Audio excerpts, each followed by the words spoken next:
संजू यहाँ इसकी इतनी बुरी हालत कैसे हो गई कि इसे जूस बेचना पड़ रहा है। मैंने तुमसे शादी करके इतनी बड़ी गलती कर दी ना। मेरे पापा ने मुझे वार्न किया था कि इससे शादी मत कर, बहुत पछताएगी, और आज उनकी बात सच भी हो गई है। मैंने ऐसा क्या कर दिया रिया जो तुम्हें पछताना पड़ रहा है? अरे एक कमरे के घर में रहते हैं हम, तुम्हारा कोई रिश्तेदार आ जाए तो मुझे बाहर ड्राइंग रूम में सोना पड़ता है यार। मेरे पापा के यहाँ 5 BHK में रहती थी मैं, कहीं भी आने जाने के लिए गाड़ी थी, सब सुविधा थी, सब कुछ था हमारे पास, और यहाँ मेरी जिंदगी इस एक कमरे में कैद होके रह गई है। अरे रिश्तेदार को कैसे बाहर सुला सकते यार? साल 6 महीने में कोई 1-2 रिश्तेदार आता है। अगर तुम्हें बाहर सोना पड़ गया तो क्या प्रॉब्लम हो गई? और थोड़ा बहुत तो एडजस्ट करना पड़ता है ना यार। तुम्हें मेरे घर के हालात अच्छे से पता थे, सब कुछ देख के शादी की थी, तो अब क्या हो गया? प्यार में अंधी थी मैं, तब कुछ नहीं दिखाई दे रहा था मुझे, पर अब मुझे सब कुछ साफ साफ दिखाई दे रहा है। मैं अपनी जिंदगी इस एक कमरे में नहीं गुजारने वाली हूँ। और ठीक है, मैं एक काम कर रहा हूँ, मैं जॉब छोड़ दूंगा और अपना कोई काम कर लूंगा। शायद मैं उससे कुछ ज्यादा पैसे कमा पाऊँ। अरे रहने दो यार, तुम कुछ भी कर लो, पर मुझे तुम ऐसी जिंदगी नहीं दे पाओगे जो मेरे माँ बाप ने मुझे दी थी। अरे तुम मुझे एक चांस तो दो, मैं करूंगा, सब करूंगा रिया।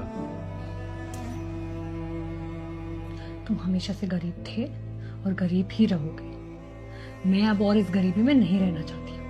मैं अपना मन बना चुकी हूँ, मैं अपना डिसीजन ले चुकी हूँ।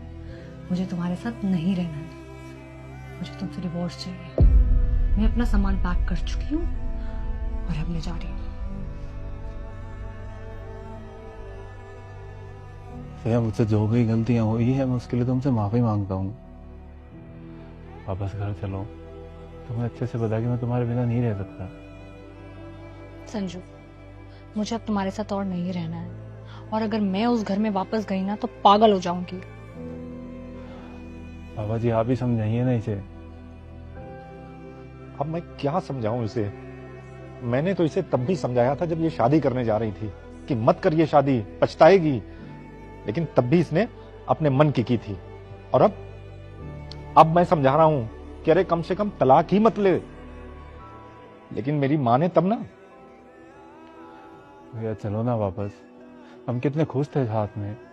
फिर से वैसे ही सब हो जाएगा, और मैं आज के बाद किसी भी रिश्तेदार को अपने घर नहीं बुलाऊंगा। नहीं संजू, मैं अब और तुम्हारे साथ नहीं रह सकती।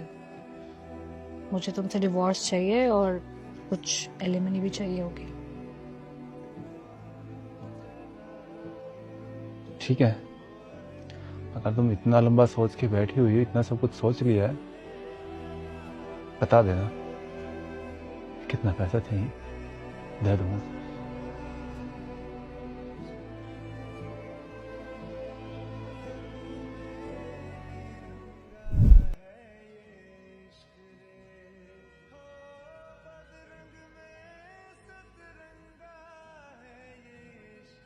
एक ग्लास जूस देना।